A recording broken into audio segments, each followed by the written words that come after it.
Hello and welcome to Excavations, and we are continuing our discussion of class as understood by a lot of different people. Um, we stopped off discussing and laying out the very basics of Lenin's critique of the Russian intellectia, a class that, not unique to late imperial Russia, was highly developed in late imperial Russia because its bourgeois revolution had not happened for, well, ever. Um, and you had the development of non-royal, non-boyar administrative class that was highly dependent on the state, um, but was not really engaging in productive enterprise in a direct way. And we kind of stopped there. Uh, Lenin had a strong critique of this class of individuals, but he was also of it. Um, his family, he was descended from uh, local administrators. So, and the intellectia had played a kind of contradictory role. Intelligentsia. Yeah, intellectia have played a Intelligentsia. intellectia have played a contradictory role.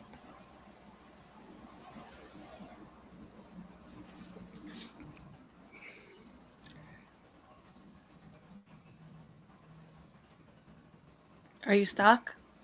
No.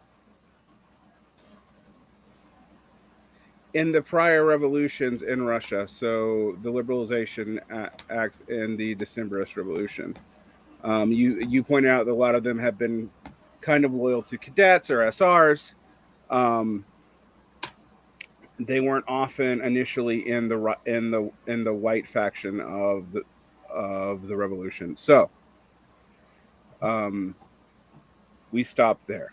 Although, one way to think about the white faction of the revolution is that the intelligentsia is kind of the civilian service class created by the imperial Russian state. There's also a military service class that has a similar relationship, but because of a different role, different origin for most of its cadres, and a different relationship with the state, its members are much more likely to side with the whites. In some ways, if you were a part of the civilian intelligentsia, famously, Trotsky just showed up at the Ministry of Foreign Affairs during the revolution and declared himself the minister. And after the "what the fuck you talking about" and various sorting out exercises conducted by the staff, it's like, okay, I guess we're listening to you. But military units were more loyal to their commanders than abstract, absent, commander-in-chief. And if your training is in pushing papers, then there's not much you're capable of when the situation becomes kinetic. But if your training is in throat slitting and combined arms operations, you have some more resources, some more ability to resist if you don't like the direction that the new regime is taking you in. Although it's interesting when we talk about the intelligentsia, like with Trotsky's from that class as well. So a lot of the people who assume the role as the counter military force did so at the behest of soldiers, but they were of this administrative class caste by and large. And a lot of that has to do with the fact that World War I required massive expansion of Russian armed forces, which meant that you had millions of conscripts that didn't have military career or that kind of relationship, oh captain, my captain, that's formed when you are a subordinate for a military officer for a long period of time. And that made the work of the commissars and agitation within the armed forces much more successful than it would have been under peacetime, when most military units would be careerists. Careerists in the sense that they're career military, not that they're using it to Pete Buttigieg the way up the social ladder. Right. Was there no movement between the military into the intelligentsia? Not really. No. Not really. And you would have, you had some brilliant military officers. Tukhachevsky is the first one that comes to mind, but you could, one can imagine, one can rattle off a very long name, a very long list that becomes much shorter after Stalin's purges. But they were military first and intellectuals second.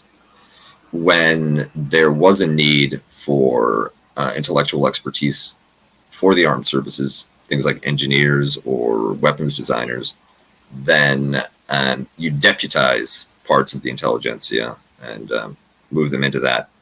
But if you think about the experience of the Soviet Union up through the 1960s, the level of conflict was so persistent and so high that why would they ever let you leave the military, if especially if you had demonstrated that you were pretty good at it? Interesting. So it was more of a flow from the intelligentsia, if anything, into the military if needed, Yes. but never the other direction. And in the case of the Bolsheviks, yes. In the case of like the other Russian factions, not so much.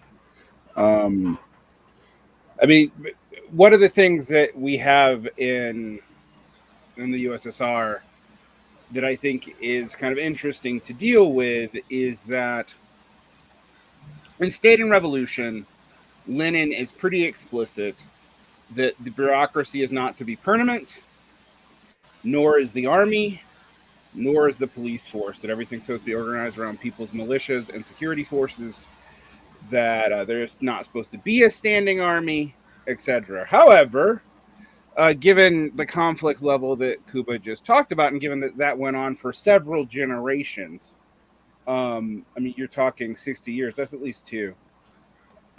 You are dealing with a society that can never, ever get there, can never start to demilitarize, which was actually kind of an interesting issue, because that was also talked about in the case of the United States. We don't have to go to Russia to find this. The founding fathers of the United States did argue that we should not have a standing army, that it should be a conscript army largely put together as needed, because they kind of felt like if you can't get your citizens to fight the war, you probably shouldn't be in the war. That was pretty immediately abandoned in the U.S. context too, and also because of similar reasons. I mean, if you think about the fact that you're only dealing with 80 years between 1780 and 1860, and between that you have a war with Canada, or well, Britain, but Canada, a war with Mexico, which we initiate, more or less, a Native American People Extermination Act, which is more or less a war, and the Civil War. At what time do you ever have a chance to start to move only to a conscript militia? You don't. And so you have the similar development. What is interesting about that is Lenin calls that out as a problem of like the liberal bourgeois revolutions and why they are regressive, but then they immediately get into the same place.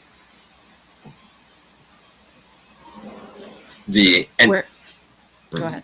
That might be a good place to pivot from the Leninist kind of Soviet notions of class to introduce the exact opposite, which would be the Italian elitist school. Yeah, let's go there. Let's get into the Italian elitist school then, if we like. So, what do they have to say about everything that's going on in Russia? First of all, Well, I find that yes, these were reactionaries. We had a old-timey Euro-conservative professor at Berkeley, and he assigned Pareto and Mosca, and he explained that because they're so out of fashion, you guys will basically have a monopoly on them, especially Mosca. Pareto is sometimes read because of his contributions to economics, but Mosca, yeah, that guy's been memory hold. So if you're ever in trouble in an argument, just cite Mosca, because no one will be able to call you out. And their work includes interesting critique of the whole Marxian project, and they make an argument to human nature, but not the one that you're thinking. They're not saying, oh, human nature is too greedy or like too imperfect to permit a socialist system to succeed. They say that Marx's view is grounded in a very incomplete notion of human nature. He overemphasizes work, and he overemphasizes production and need and wealth. Overemphasizes the material, put more generally. And he doesn't talk at all in any interesting way about sex. What the fuck? How can you have a general theory of social and collective human life without addressing not just the physical, material act of procreation, but also the tremendous social and individual energies that are tied up in it? And the elitists basically look at the class hierarchy from the exact opposite position as Marx, from the top down. And they make the observation, which at the time was hardly considered contentious, that every large-scale organized human society has always had hierarchy and has always been ruled by an elite minority. Doesn't matter what you call it, doesn't matter what the ideology is, doesn't matter where it falls in the world. If you have a society that's matured beyond a certain point, it will have an elite leadership class that is distinct from the rest of the population. And they tie in closer to the sort of Hegelian master-slave duality, that the sexual drive is part of what motivates people to ascend into that elite, and what triggers those excluded from it, primarily men, of course. This is the early 20th century. It prompts them to create counter elites in order to dislodge the leadership, not to usher in an egalitarian order of peace and freedom, but in order to set themselves up as the elites so that they can enjoy the privileges, power, recognition, and libidinal satisfaction. So they see this history of class struggle basically only existing in the upper strata of the ruling class, whereas Marx is looking at the history of struggle between the different classes. This is an intranacine sort of class struggle. It's not intranacine because they see several different ruling classes. That's precisely elites versus counter elites, not elite versus elite. Right. And as for what the people want, who cares? Who cares? At Pareto, it's foxes versus lions, which he takes from Machiavelli. Right. Correct. Mm-hmm. And it's also treated as cyclical rather than teleological. Sure. It's not that there's a straight line of progress but they don't have much to say about technology. But when it comes to the political change, and this is an Italian imagination that goes back into the Roman Empire, they just see different groups of elites motivated by different galvanizing ideologies fighting with one another over who's on top. And sometimes one group is on top, sometimes another group is on top, but it is all this cyclical replacement of one minority, one elite minority with another. And it's always a minority. So this is more of just like a pendulous movement. And to speak of progress, you can't really even speak of progress in that way. And they would say that even if you have elections, even if you have full enfranchisement and party politics, the people who are participating are a fraction of the entire population. The people who win and who administer are a fraction of those participating. So no matter what, you can dress up government in whatever populist or democratic attire you want to give it, but at the end of the day, it is always a minority that gives orders to a majority that receives them. As such, they never really addressed any different types of political organization or ruling, right? Pareto and Robert Michel do. Okay. Mosca kind of doesn't. Mosca considers himself an anti-democratic liberal. Right. And that's because he thinks that liberalism does actually ideologically lead to more productive societies, but that's he does explain it at the level of ideology, like it's because of the way it unlocks business. It's not true, it's just useful. Right. He doesn't really believe that liberalism is at all true. Robert Michel is interesting because he's the person who actually kind of sits down and tries to prove this. Pareto kind of does too, but he's interesting also because he's from Cologne. But Robert Michel? Yeah, he's from Cologne. He has a French name. He's born in he's born in the German Empire and he dies in Italy. And he's also the bridge figure between the German historical school, the Italian elite school, and Marxism. And he's the one who brings us the iron law of oligarchy, correct? Yes. Okay. Let's talk about that a little bit. Yeah, he starts off as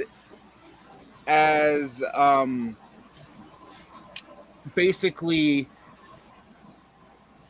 kind of a German historical school influenced social democrat who has syndicalist and even anarchist leanings. And when he moves to Italy, he starts interacting with Sorel, who is a Marxist, but one of the weirdest ones. And he's, whenever we talk about the ideological history of fascism, you have to deal with George Sorel because he's there. And he then starts actually being highly influenced by Pareto and Mosca in the Italian elite school. He writes a book called Political Parties, where he makes the argument that, regardless of the reason, what we see is in almost all competition, even within classes. So he goes even further than them. He's like, if you have a working class institution, you're going to have an oligarchical elite develop in that institution for two reasons. One, maintaining an active mass base of an institution is really hard, and most people don't do it. So whoever just shows up is going to set the rules, and they're going to set the rules in favor of themselves. And two, that leads to skills hoarding over time. That skills hoarding over time leads to a tendency to concentrate power in a fewer group of people, and these people become bureaucratic oligarchies. He pulls a lot from Werner Sombart, who we haven't talked about. Sombart's another interesting figure, but he's beyond the scope of this discussion because he doesn't really contribute that much to class, except that he actually separates the entrepreneur from the capitalist. as and part of his early Marxian innovations. So Pareto does something very similar, right? Yes. Is this based on Sonbart? No, Pareto just did it independently. Interesting. So these are convergent developments. Like the Italian elite school and the German historical school were not actually in close contact until the beginning of the 20th century. And one of the reasons why we don't study them, even though you can't call Pareto and Mosca a fascist, the people who liked them became fascist. And that's also true with the German historical school, except for Max Weber. Most of the last generation of the German historical school, they end up either being politically neutral or they join the Nazi Party.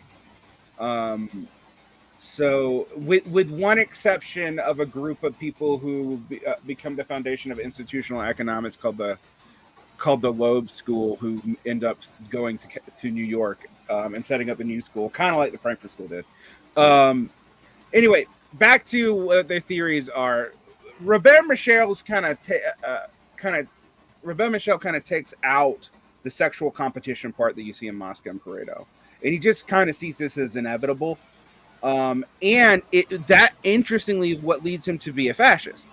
Why he ends up supporting the fascist party and abandoning socialism is he thinks you might as well just support one dictator who is popularly responsible to break up these elites, as opposed, because you can't get rid of them, but one strong dictator can at least like put them in their place.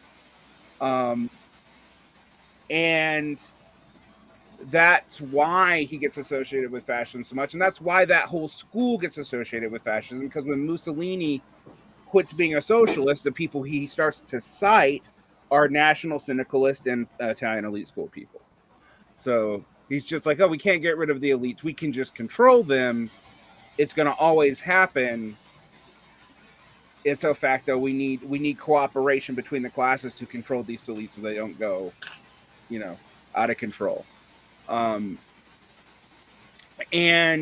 that's when it kind of catches up to what's going on in Russia. So, but it's important to point out, like, the two founders of the Italian elite school are pre-Bolshevik. They're dead by the time we get to the fascist period for the most part. I think Pareto's dead really kind of before it happens. Mosca and Michel's live to but neither one of them survived the war. Michel doesn't even look that old. Mosca, however, makes it to almost 100. Wow. But early advocate of adrenochrome, clearly. Right. There's a reason why they get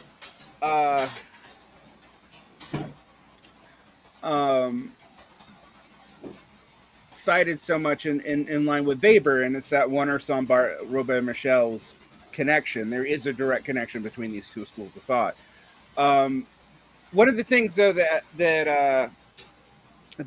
Kuba hinted at is they thought they were seeing a transhistorical rule.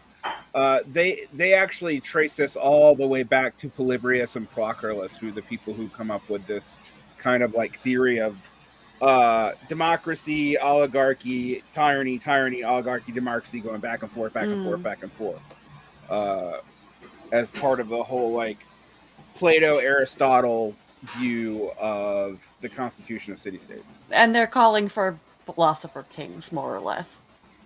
Well, no, they actually, I mean, Robert Michel kind of is, but Pareto and Mosca think that's a waste of time. It's just going to degrade anyway. Right. Like they don't really think there's a way out of this. Mm-hmm. Yeah, so, there's the inevitability and the inescapability, and that's something that they see as obviously problematic with Marxism. But how does that connect back to Weber? How does Weber treat that? Well, Weber in some ways tries to link these two views. All right, I've heard it said, for example, that Weber was in the SPD. I've actually been informed that there's no evidence for that, but he did consider himself a socialist. Yeah. He did consider himself a socialist until the till about 1915. Then he joined up with the German Liberal Party. Okay. He's one of the founders of it. But he doesn't survive, very long into, like, his most famous works on government are right before he dies. And Weber dies fairly young.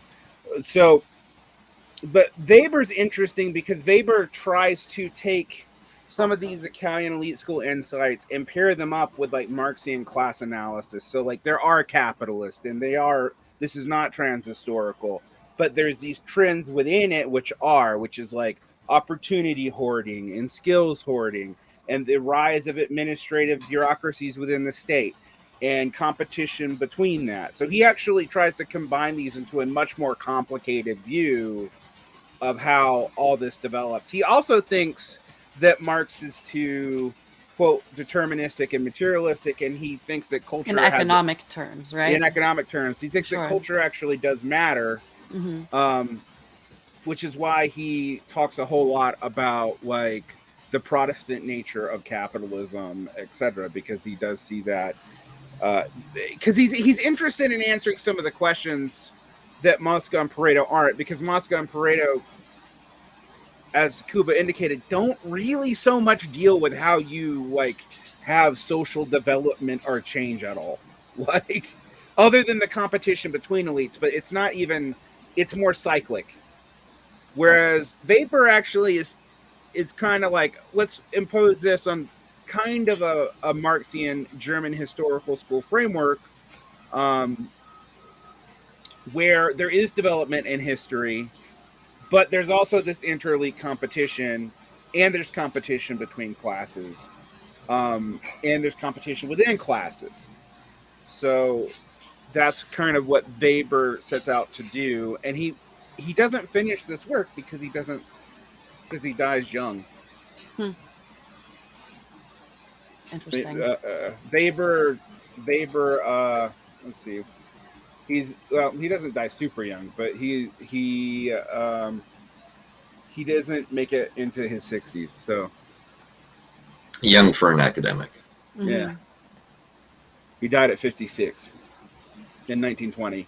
So we also can't say that he saw much about what was going on. He was part of the German Revolution in 1918, but he doesn't live long enough to see like how most of this is going to play out. So we can't say that he's like responding to the Bolsheviks, because by the time the German Revolution is over and you have the establishment of the Weimar Republic, he's already pretty much dead. Gotcha. Okay.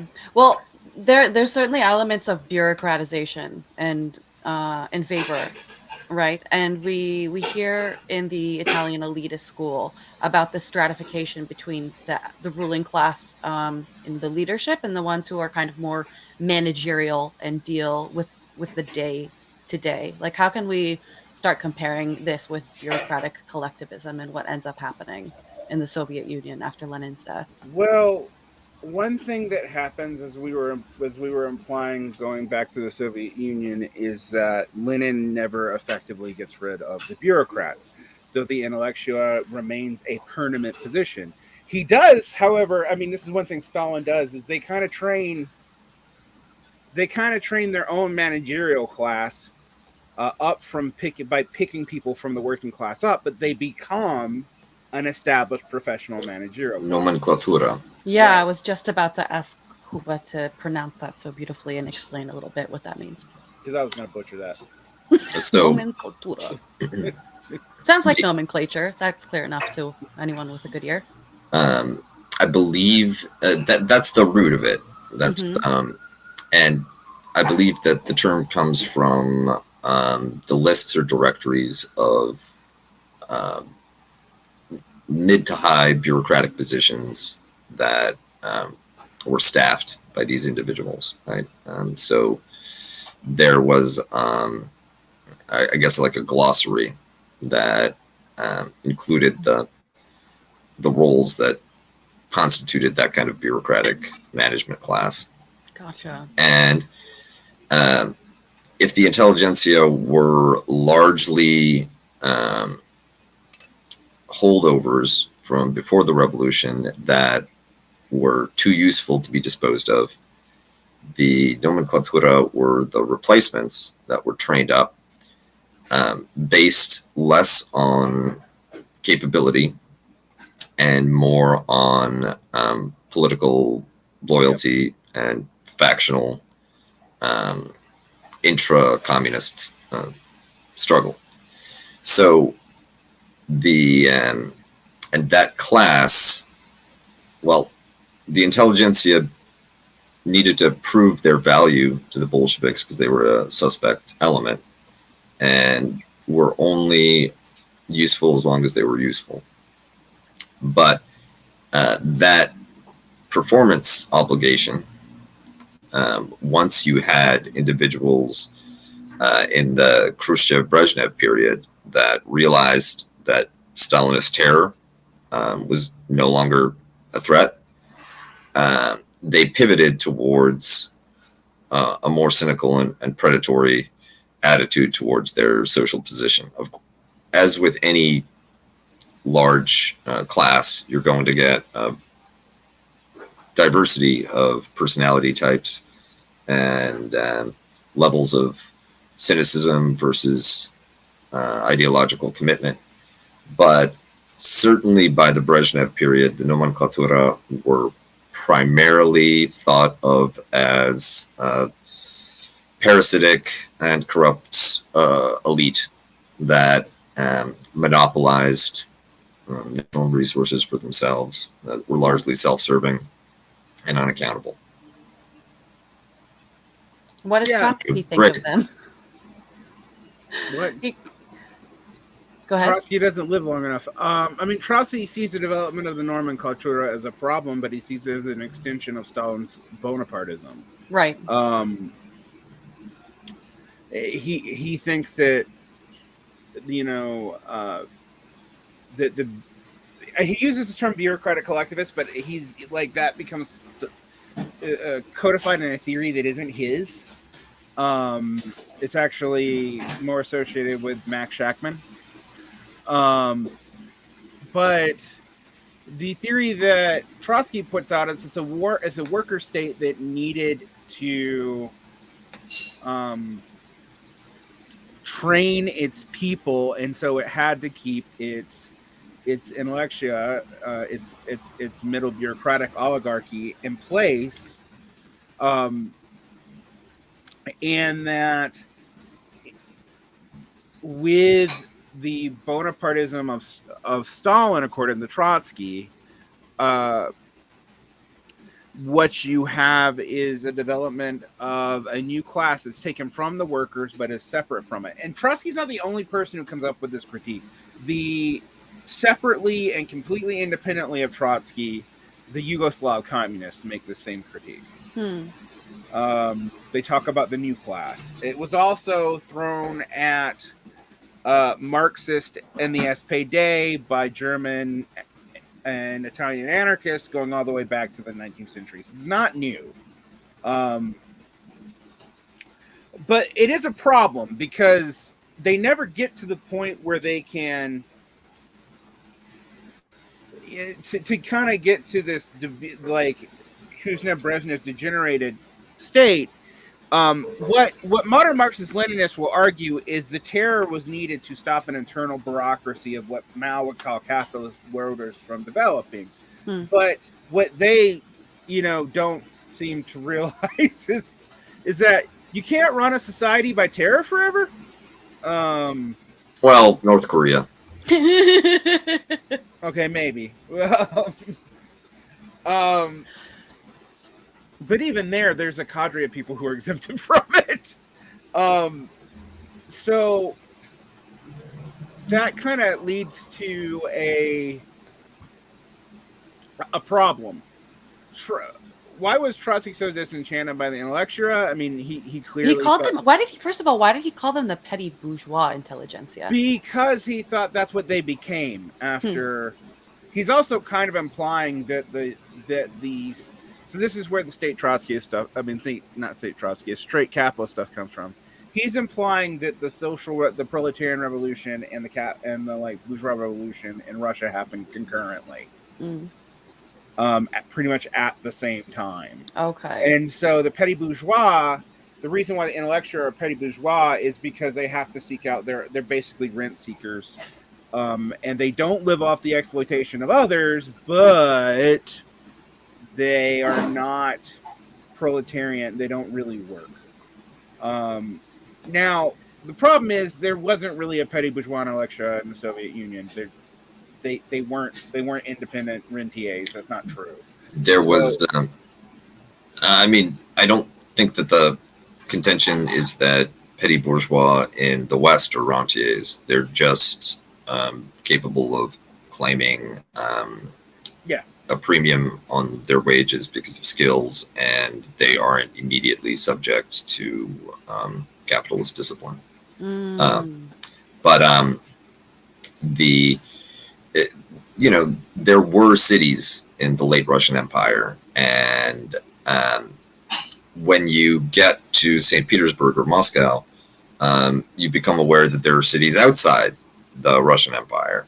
And one of the observations made by the Berkeley professor that I mentioned before, Andrew Janos, whose specialty was Eastern Europe, Hungarian immigrant into the United States, was that the petty bourgeois intelligentsia, they were close enough to the West to see what the lifestyles were of their counterparts in more mature, more developed capitalist societies. And that drove many of them into that aspirational mode where they want a piano teacher for their daughter. They want the trappings of success and respectability, like someone in their profession in Vienna or Milan. And don't forget, too, that this period of time, the late 19th century, is when you have an effervescence of professional organizations and internationalism, non-socialist internationalism.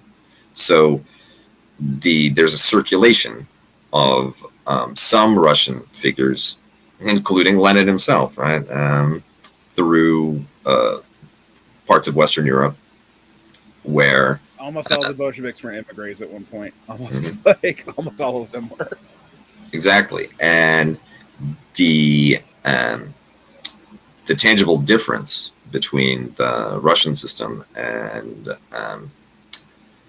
what they see in diversity of Western states, then in the hands of some of the intelligentsia, prompts them towards a greater degree of self-dealing. In a poorer country, you need corruption in order to try to reach the standard of living of more developed countries. And the Brezhnev nomenclatura can actually be seen as an extension of this.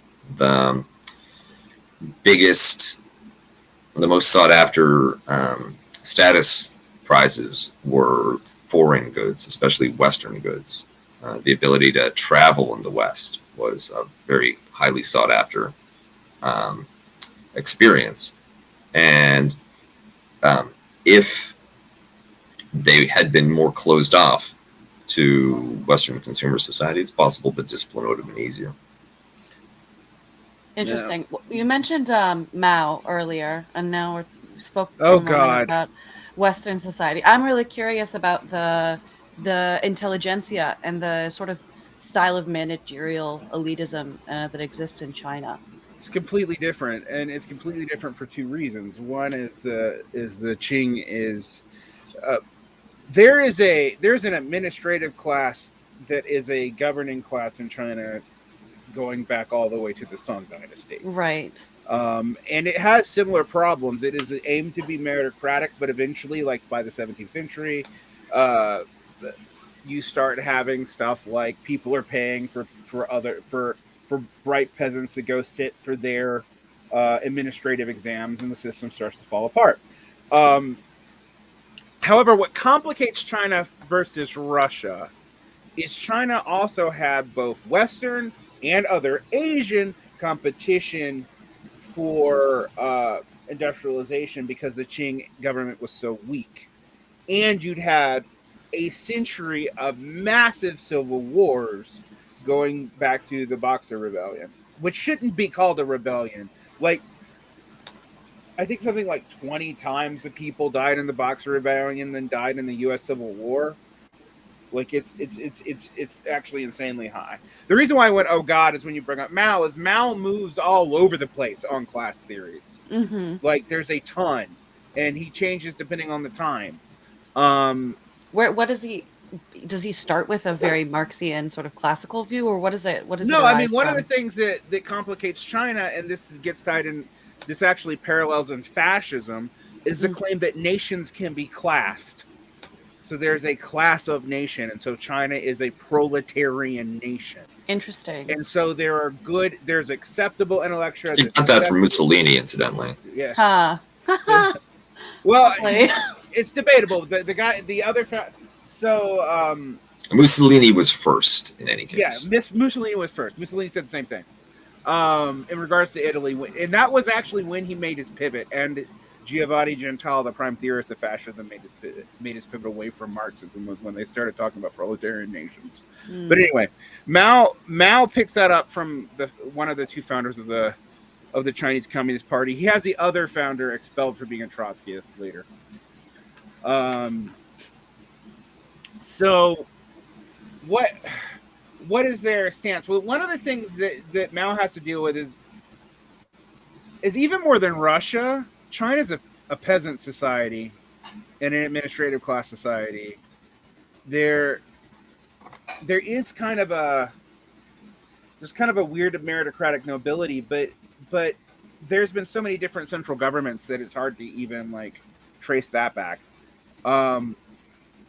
What there has been actually is stability of administration of that central government. So when like the dynasty changed, a lot of the ministries didn't, at least not on the provincial level. So there's that background. There's also the fact, though, however, that because of China being imperialized, they introduced the whole comprador category into the thing. And comprador... What does that mean? Yeah, let's stop on it's from the Portuguese running of Macau. Okay. In Macau. Huh. Yeah, and comprador were bourgeoisie who worked officially with the foreign government. And that became a metaphor for any bourgeois whose internationalism was at the expense of Chinese nationalism. And the compradors, generally speaking, especially in exclaves like Macau or Hong Kong or Singapore, would, for the international bourgeoisie and for the imperial state, they would organize labor and production in the local population. They might not even own any means of production in China or Southeast Asia, but that place as intermediaries gave them the positional capital to be able to claim and extract premium just on the trade, right? Like somebody else made the stuff and brought it to the port, but unless you had the support of a comprador or that skill set, it wasn't getting onto the ships and you weren't getting paid. Right. And so one of the reasons why this is actually kind of interesting and important is that's the justification of working with the Kuomintang, which the real justification is that Stalin gave money to the Kuomintang. He actually had more money to the Kuomintang than he did to the Chinese communists. But the justification later becomes we have to work with the national bourgeoisie against the comprador bourgeoisie to develop our own patriotic bourgeoisie. You're right. And And this becomes... Incidentally, is a page from Japan's modernization. Yes. And so this leads to a whole lot of, like, this bourgeoisie is okay, these large peasants are okay, these large peasants are not okay. There was also a lot of criticism in the 50s about how they had set up a kind of caste system of assignment based on the class of your... It's kind of a sort of equivalent to an affirmative action program, even though I should be careful saying that. Based on the origins of your family, not your own current position, even after land reform and whatnot. So yeah, that was commonplace across the Eastern Bloc, although it could be done affirmatively through the promotion of people with the correct class origin, but also negatively by excluding entire categories of individuals based on their class origin. And circa what years are we talking around here? So this is in the 50s. The communists don't win until the end of the Civil War, which is the early 50s. They immediately have the Great Leap Forward, and then the famines that occur at the end of that, and then you start having different, like, China does do so many different things, and so, like, internally, so when people are like, what's Mao's class theory? I'm like, which fucking year?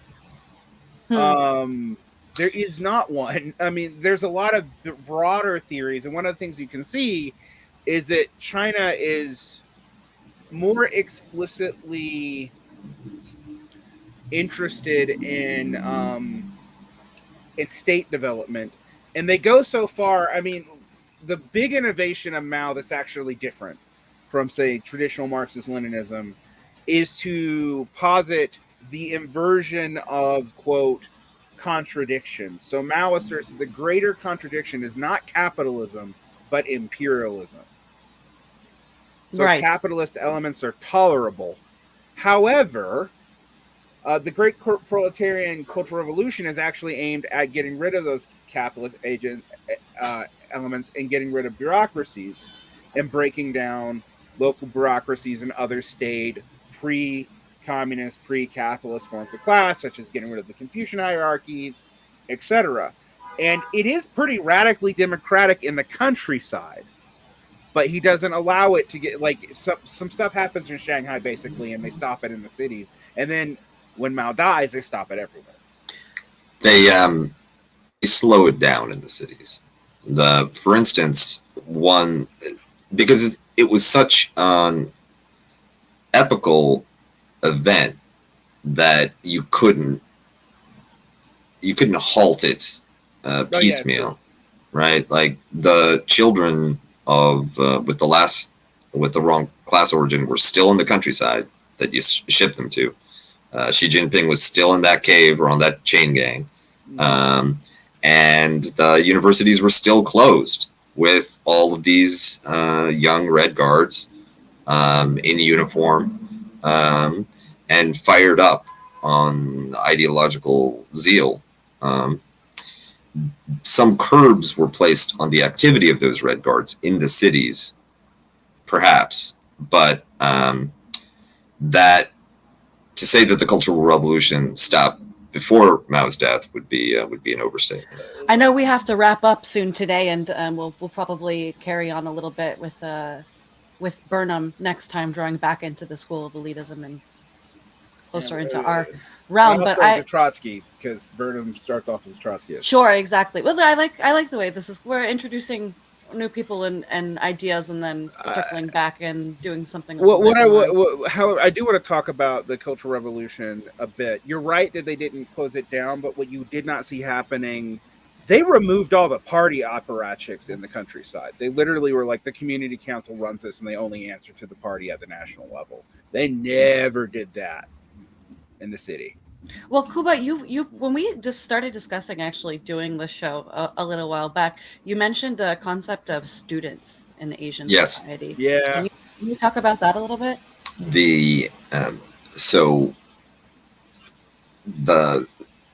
imperial state consolidation occurred millennia earlier in Asia than it did in the West.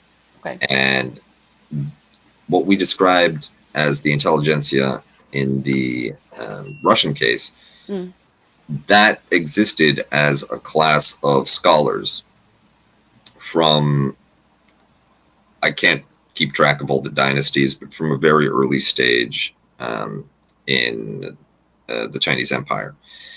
There was a meritocratic examination for imperial service that was effectively open to all Chinese men, regardless of class.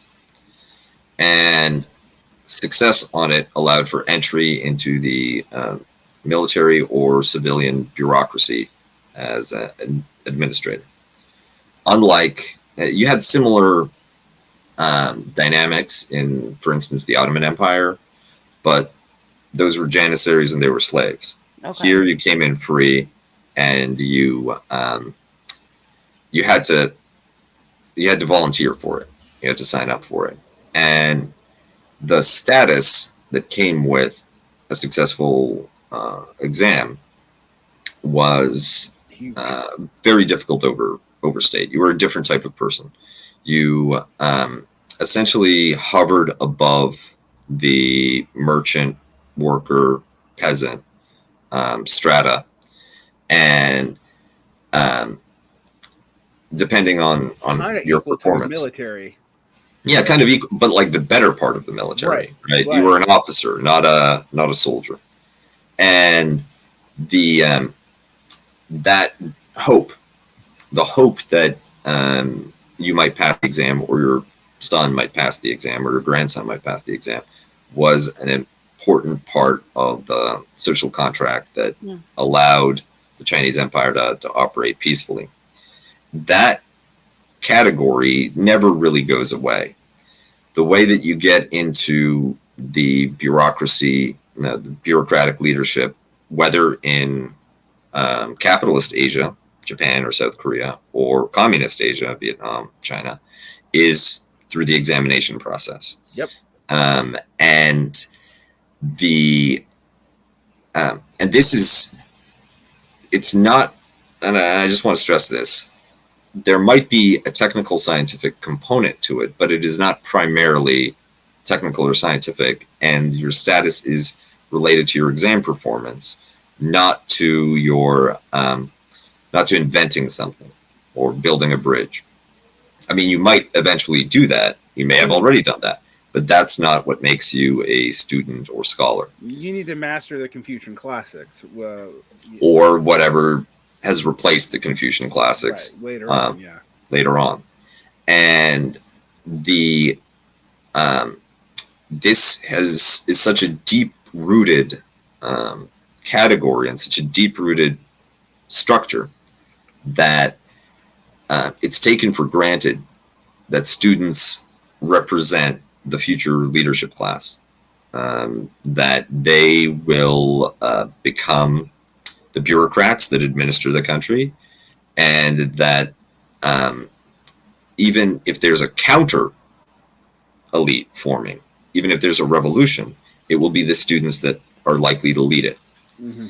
And that's why you have, and that was factually true, right? Just like the intelligentsia provided the Bolshevik Party with much of its initial cadres, students were active in revolutionary organizations across Asia of various stripes, because some of them were fascists, you know. Okay. But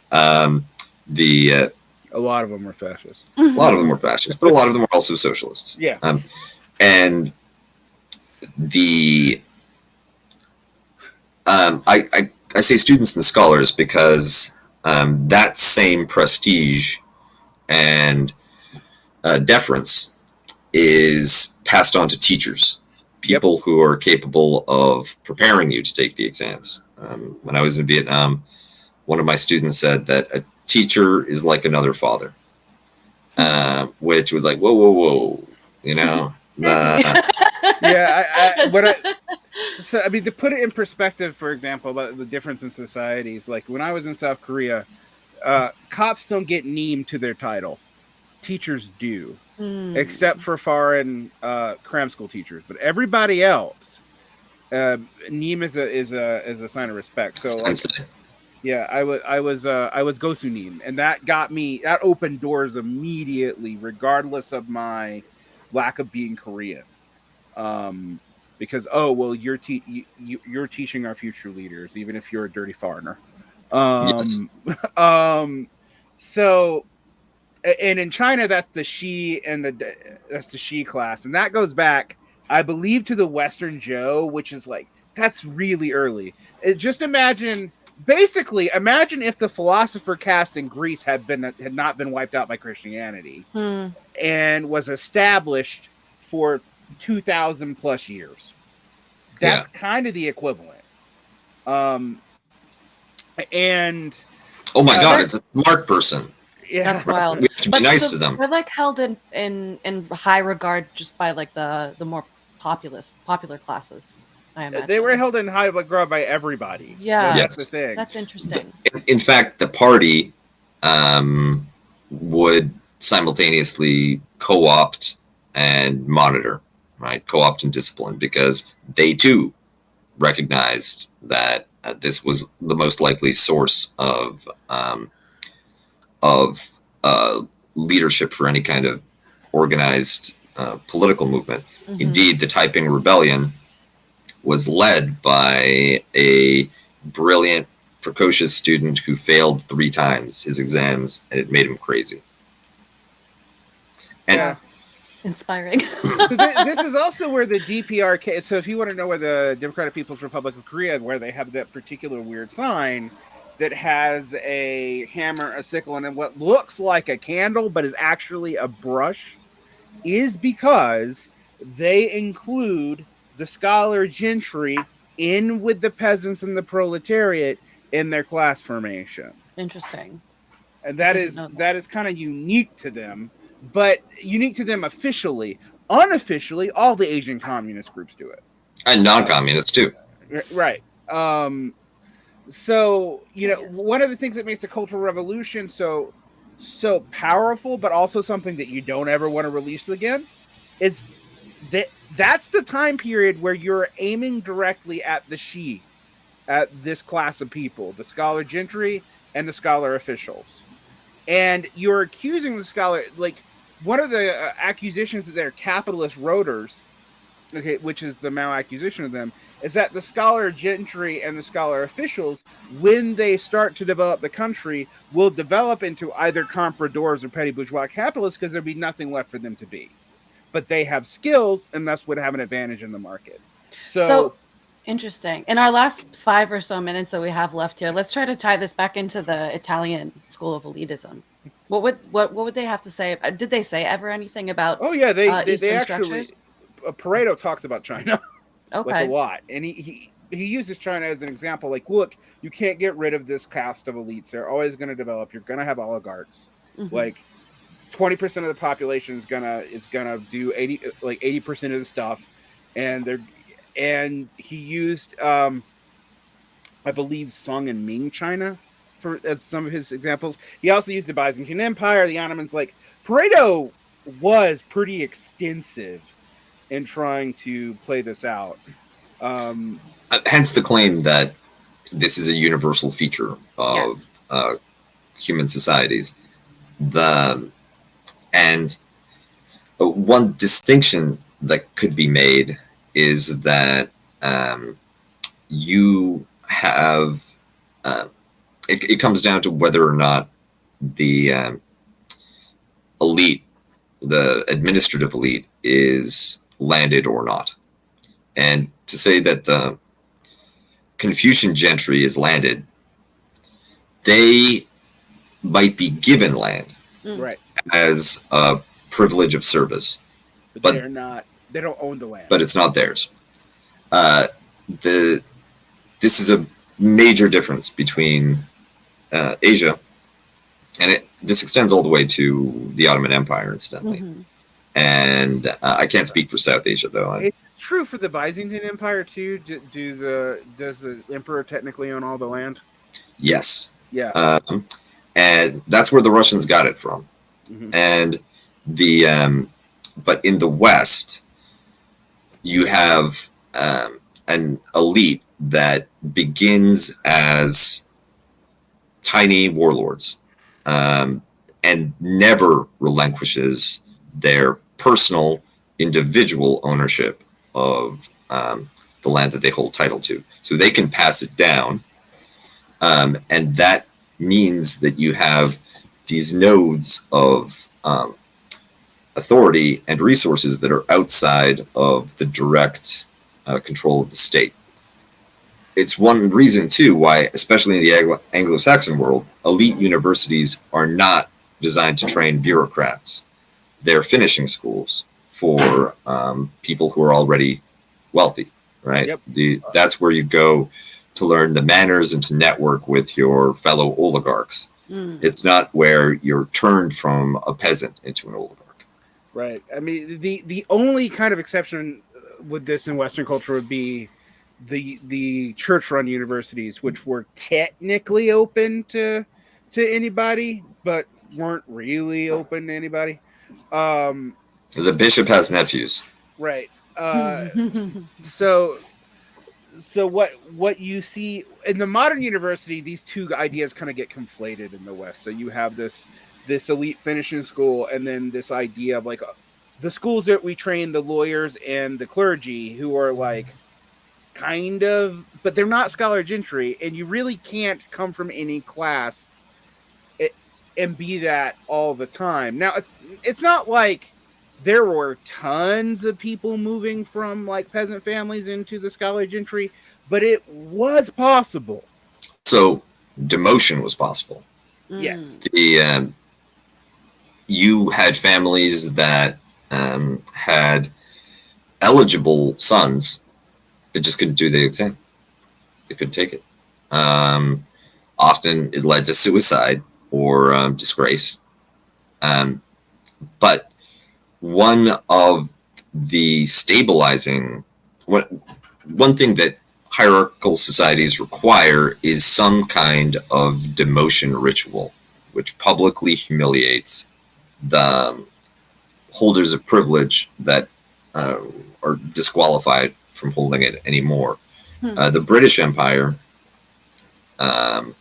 was notable in that every once in a while they'd hang an aristocrat, which definitely helped preserve the notion of the law as being something that stood above oppressive class relations.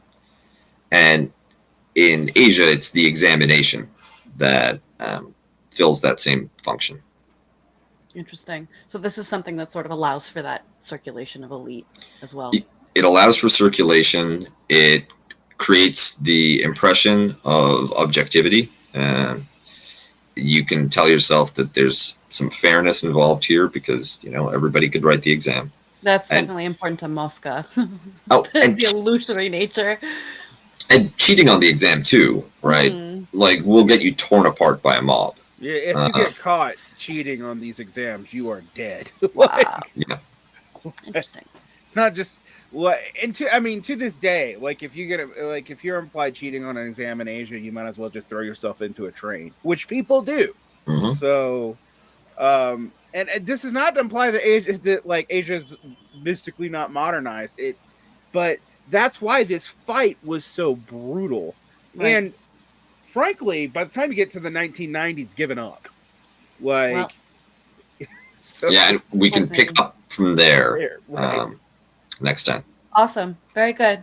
Thank you, gentlemen. Thank you.